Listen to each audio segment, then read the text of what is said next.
Welcome back to the Lovin Dubai show. It is Thursday morning. Right now, it's not raining. However, there's an emergency meeting at 5 p.m. by the UAE to tell us probably that there's a lot of rain incoming. So do not wash your car. We spoke about the price of onions, and we had the Thrift for Good founder, Jennifer Sault, talking all about why thrifting should be how you shop. And so if you are not subscribed to the Lovin Dubai Show podcast, subscribe wherever you get your podcasts from. And don't forget to enjoy the show as always.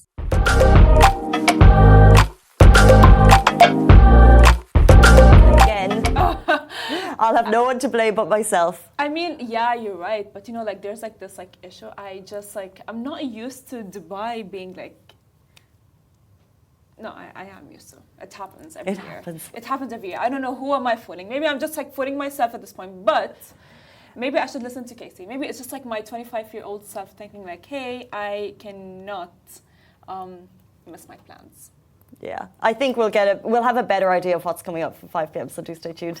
For sure. Next up, the price of onions. Yes, that's what we're talking about today. Are you aware of the price of onions when you do your supermarket shopping? So in the good days, residents could purchase onions, for example, for 1 or 2 dirham per kg. But at the moment, you might be surprised to find the prices for onions are over 5 dirham per kg. However, the hike in price of onions might be coming to an end very soon.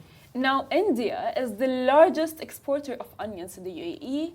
And in December 2023, India placed an export ban on onions, now leading to a price hike in onions in the UAE. But it's not all bad news. The ban is set to end soon on March 31st, meaning prices could be seeing a decrease very soon. Thank you to Annika for reporting on this story and bringing the good news to us at the end of this journey. So the ban on onions exports have impacted the UAE market. However, it is coming now to focus, with residents increasingly concerned about the price of onions coming up to the holy holy month of Ramadan, when everyone is stocking up. But on March 4th, India allowed an export of 64,400 tons of onions to the UAE to help cater to increased demand. The export was exclusively done, by the way, to India's friendly nations. So thankfully, we are friends with India, and we got to reap the rewards of this exclusive export.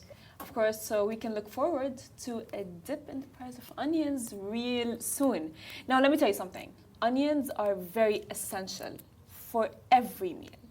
My mom all the time says, like, Farah, onions make the meal that I'm cooking, just like I would say, taste better. Oh, absolutely. Onions or garlic, though? What do you think? No, garlic. I'm a garlic person more than an onion person. But either way, like I do agree that onions are actually very essential in a meal. Specifically, like when you're trying to like cook, I would say Middle Eastern dishes, you know, like, oh my God. And now that Ramadan is coming, I can never, ever, ever imagine my mom not cooking proper, authentic Syrian food. And onions are a must. Even though I don't like eating them, but I like tasting them. Does that make sense? I like the taste of them. Yeah. But I don't like eating them because like they're like very crunchy, like rich, you know. You mean? I don't like the crunch of the onion. Yeah, but in cooking. Yeah. So when it's used as a base of like a curry. Yes. Yeah. Exactly. I love the smell of cooking, like onions and garlic. I mean, I think, Casey, we have an issue here because like I think we go hungry. to food. We all the time talk about food. You wanted burgers and now you're craving as well for like food. Maybe I should get you like some Syrian authentic food on Ramadan. Whatever my mom cooks, so you can like for the evening. Yeah. Yeah. That would be amazing. If there's some home cooking to be done, I'd like to be part of it. Well, I will be, for sure. I'd be getting them. And it's Ramadan, right? It's the month of giving. Interesting on the onions. Have you noticed it? It actually, we posted it yesterday, so we got an interesting response from you guys. So thank you as always for sharing your comments. One restaurant owner was like, finally, I finally appreciate the people who don't like onions because they're getting so expensive. So yeah, because you always have those people who are like, I don't like onions. And then how as a restaurateur do you deal with that? Yeah, I used to not like onions. I used to like remove them.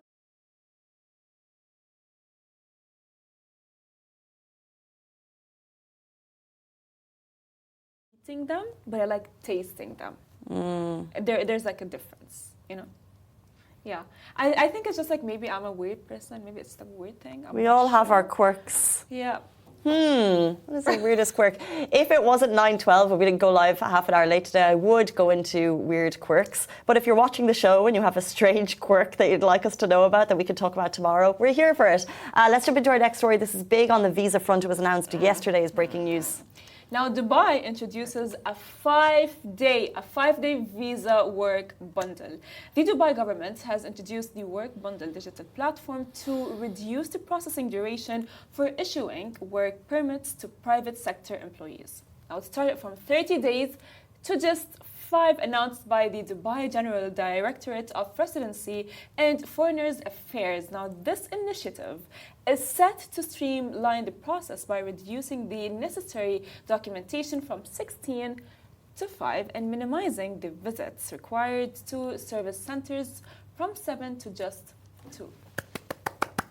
If you are an employer, this is music to your ears. Like those office visits for visas for employees, I can imagine, are just such a pain. And the fact that they've gotten a couple of government entities together to make this easier, to make it swifter, to make it smoother is amazing for employers. So this initiative is in line with the zero bureaucracy approach, which aims to streamline government processes and offer efficient services. His Highness Sheikh Mohammed bin Rashid Al Maktoum, Vice President and Prime Minister of the UAE and ruler of Dubai, emphasised that the project will eliminate bureaucracy, streamline procedures, revamp processes and reduce their duration within the federal government.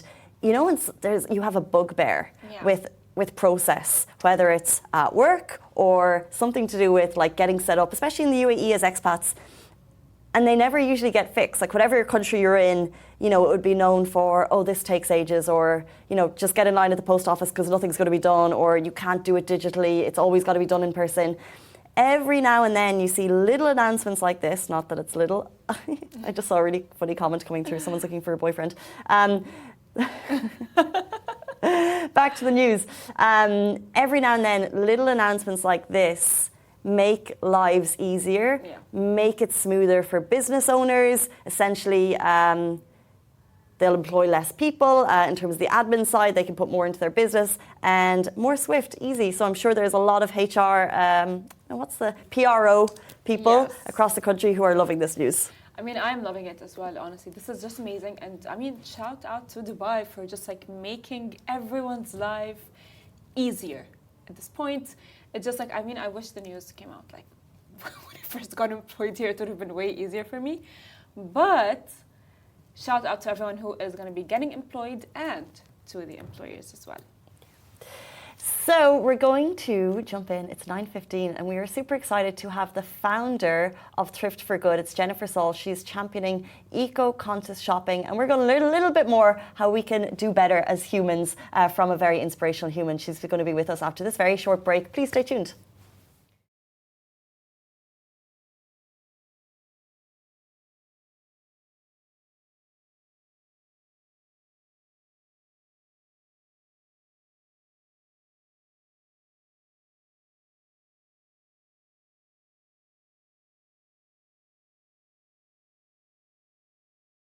Hey guys, welcome back to the Lovin Dubai show. Today we're joined by Jennifer Sault, the founder of Thrift for Good, combining her passion for the environment along with fundraising for incredible projects. Join us as we delve deeper into her inspiring story. Thank you so much for being here. We're so excited to have you. Sorry we're late, but we really appreciate your time. I'm so happy to be here. Thank you for having me. Not at all. Well, thank you for being here, as Casey has said. So my first question for you is that you are giving.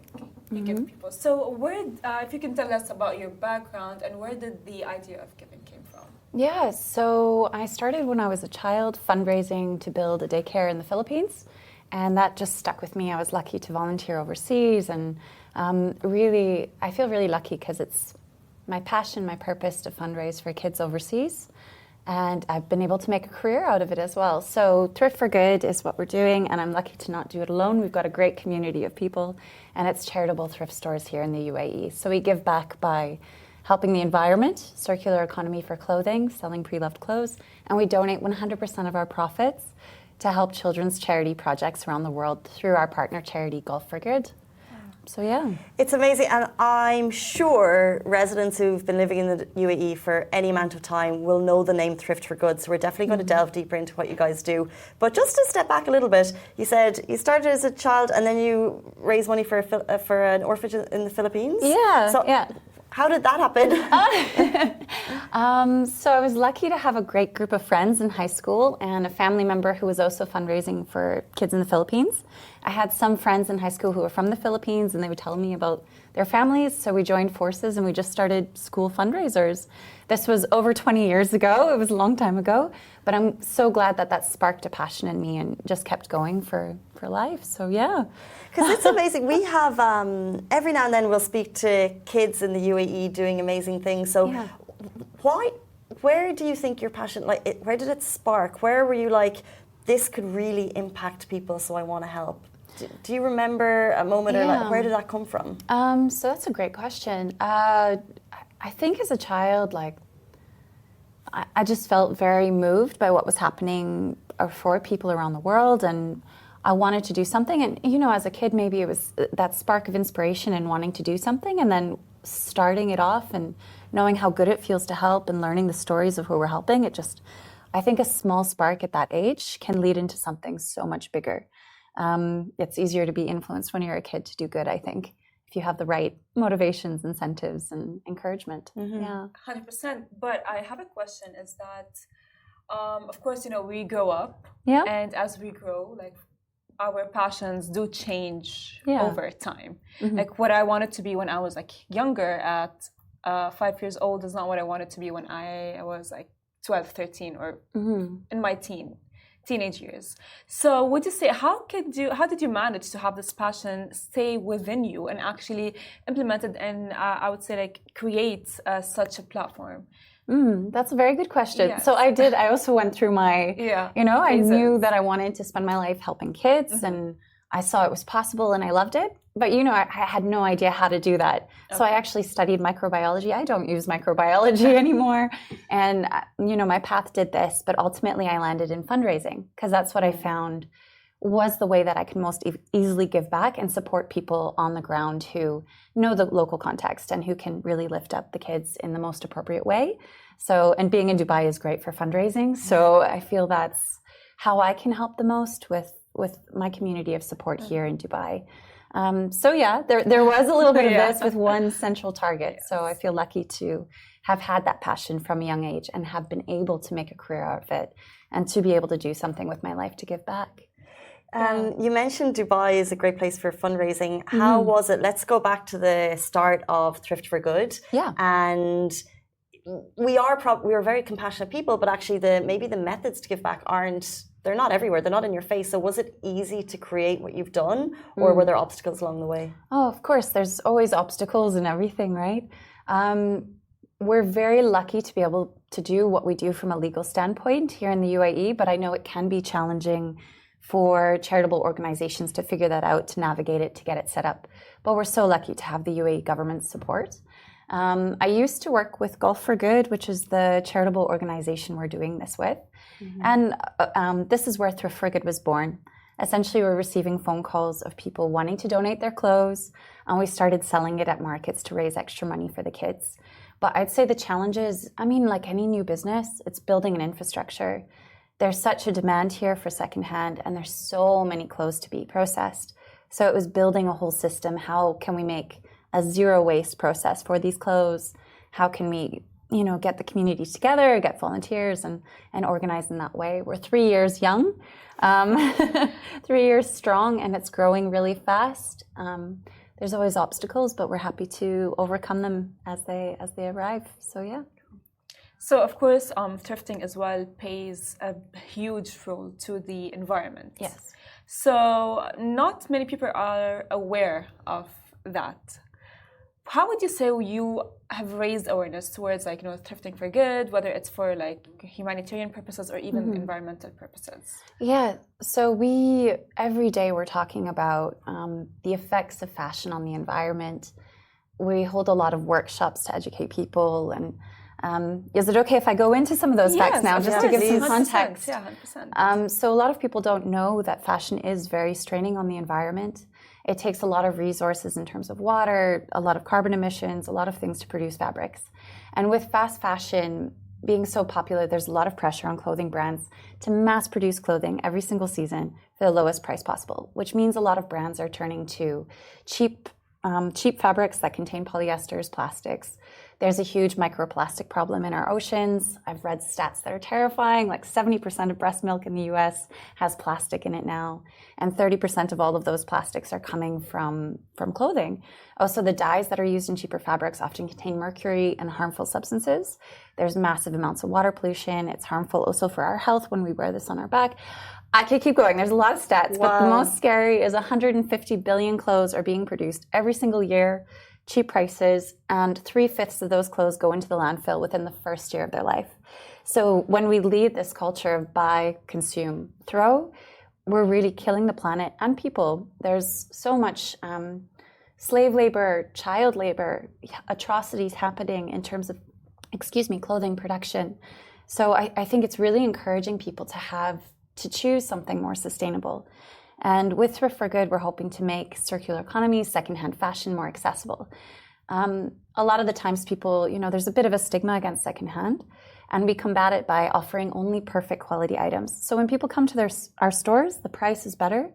It's amazing, unique fashion. We have new selection every single day, and it's perfect quality. So it's really exciting to see people have access and naturally want to shift to thrift and something more sustainable and shop with us instead of going to fast fashion. So yeah, it's exciting. Wow, I have I don't even know where to begin, because what I think you're doing is incredible, and I just wonder, do you feel like in the last 10 years the conversation on fast fashion has changed? Do you think it's easier to educate do you think the public are we educating ourselves better, or are we just running to Forever 21 and spending our money, or are we more conscious shoppers? Is it an age thing, do you think? Yeah, so that's a very good question. I know thrifting is trending for the younger population, for the Gen Z, but they're also the most likely to shop Shein and order online.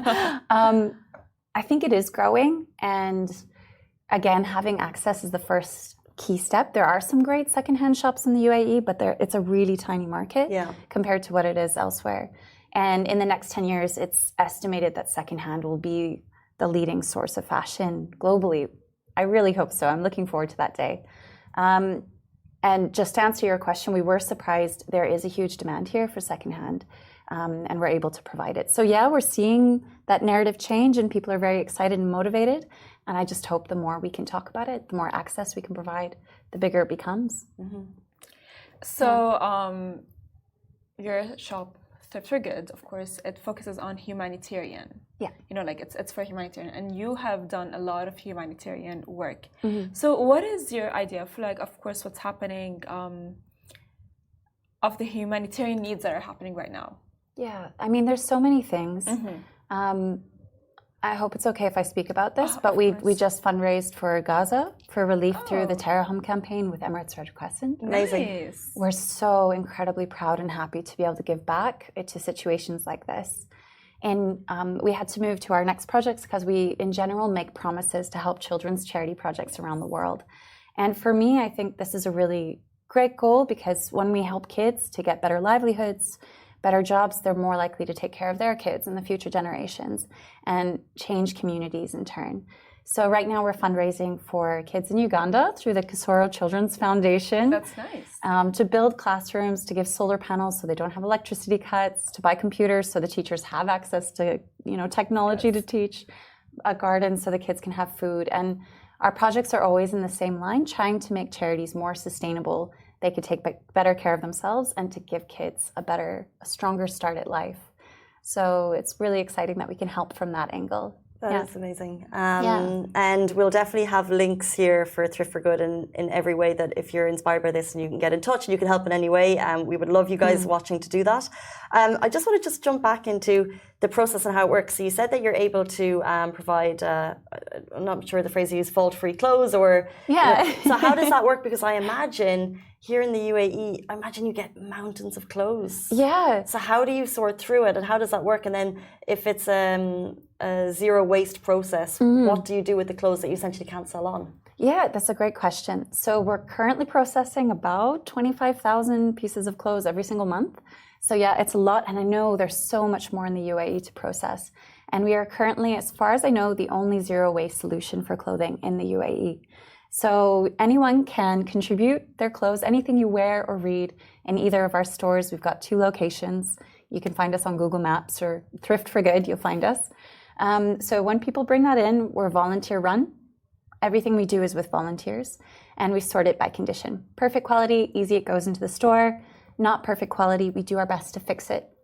We have sponsors and volunteers to stain treat, to sew, to all these things. Wow. Yeah. That's amazing.